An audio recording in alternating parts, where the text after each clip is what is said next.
Stalo sa vám už niekedy, že ste chceli navrtať dieru do steny, ale vrták sa ani nepohol? Alebo naopak, že tam behol ako do masla a kotva sa nechcela chytiť? Tak toto všetko súvisí s pevnosťou materiálu. A práve o tom sa budeme rozprávať s inžinierom Milanom Pálkom z katedry konštrukcií pozemných stavieb STU v Bratislave.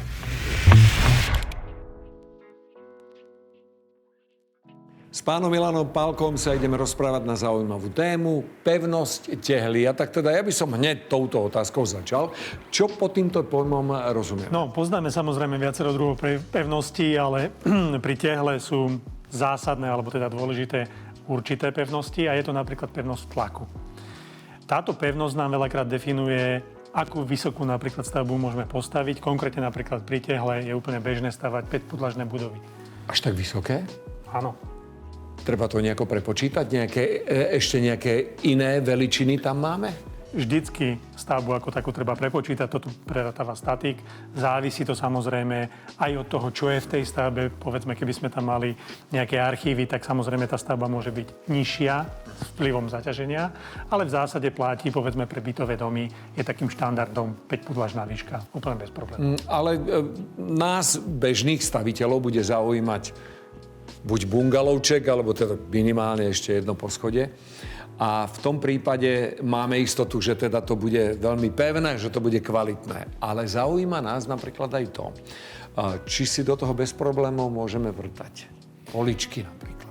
Samozrejme, bungalov, pevnosť tlaku v tomto prípade je absolútne prekročená, čiže tam sa v tomto prípade nič nemôže stať. Ale práve pri vrtaní do tehly, teda kotvenia nejakých poličiek, je v prípade tehly veľmi dôležité to, aby sme tehlu vrtali bez príklepu. A to vrtanie bez príklepu je veľmi dôležité z toho dôvodu, že keď si pozrieme štruktúru tehly, tak ona má v podstate v sebe dutinky a teda ako keby také pásiky vypálenej hliny, kde keď budeme vrtať s príklepom, tak vlastne tieto rozbijeme. A to osadenie alebo tá diera vyvrtaná by bola de facto rozbitá. V prípade bez príklepovej vrtačky nám všetko zostane nepoškodené? V takom prípade nám to zostane perfektne poškodené, bude len diera a tým pádom, že zachováme vlastne všetky tie dutinky, ktoré sú mimochodom relatívne veľmi tvrdé, tak tým pádom si zabezpečíme veľmi dobrú pevnosť aj vlastne veľmi dobré zakotvenie práve toho prvku, ktorý chceme prichytiť. Naozaj bez príklepu hovoríte? Ja som doteraz niekde robil chybu. No, ak ste to robili s príklepom, tak určite to nebolo dobré. Ale bolo to rýchle.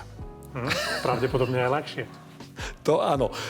Je teda pravdou, neviem, neskúšal som, že bez toho príklepu to nemusí byť až taká katastrofa. Myslím, taká náročnosť. No, ono to môže byť mierne náročnejšie, ale pokiaľ máte dobré náradie, tak je to absolútne bezproblémové. Takáto vrtačka trebárs by mohla byť? Myslím, že tá bude stačiť. Nevyskúšať Pokiaľ nevieš. máte ostrý vrták? Uvidíme. Mám tu taký múrik skúšobný. Možno sa to nepodarí. Idem do toho.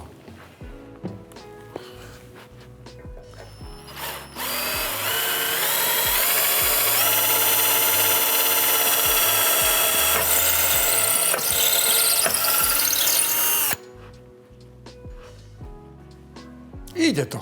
Nevyzerá, že hej? Veľa vecí sa tu pri vás naučím.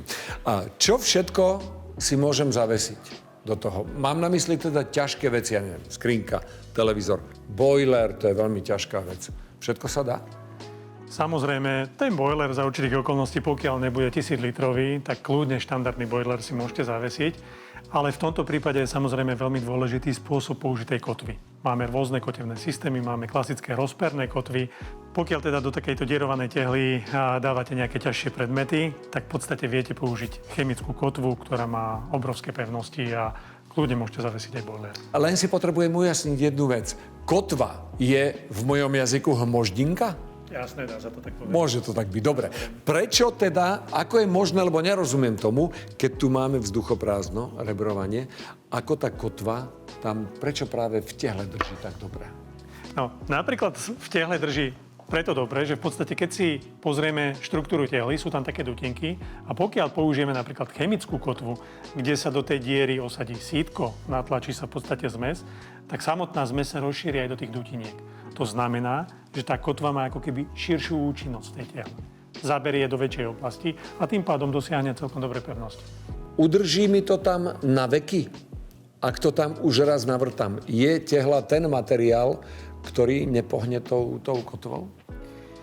Pokiaľ všetky tie veci, ktoré sme urobili správne, navrtanie, použitie chemickej kotvy a samotné zakotvenie, tak v podstate celý spoj je, dá sa povedať, pevný na celú životnosť. Tak vám ďakujem veľmi pekne a musím povedať, že som sa aj veľa priučil. A dozvedel som sa, že nielen pekné veľké budovy, a pevné budovy, a teda, že tehla má naozaj veľmi dobrú pevnosť a napriek týmto štrbinkám sa do nej veľmi dobre kotví. Ďakujem veľmi pekne. To bol pán Milan Pálko. Ďakujem aj. Tak si to teda zhrnieme. Tehla sa vrta ľahko, drží pevne a ak použijete správne kotvy, tak sa na ňu môžete spoľahnúť. Je to totiž osvedčený materiál. Ľudia ju používajú už tisíce rokov. Takže na budúce, ak budete vrtať, nemusíte sa obávať. Tehla vás podrží.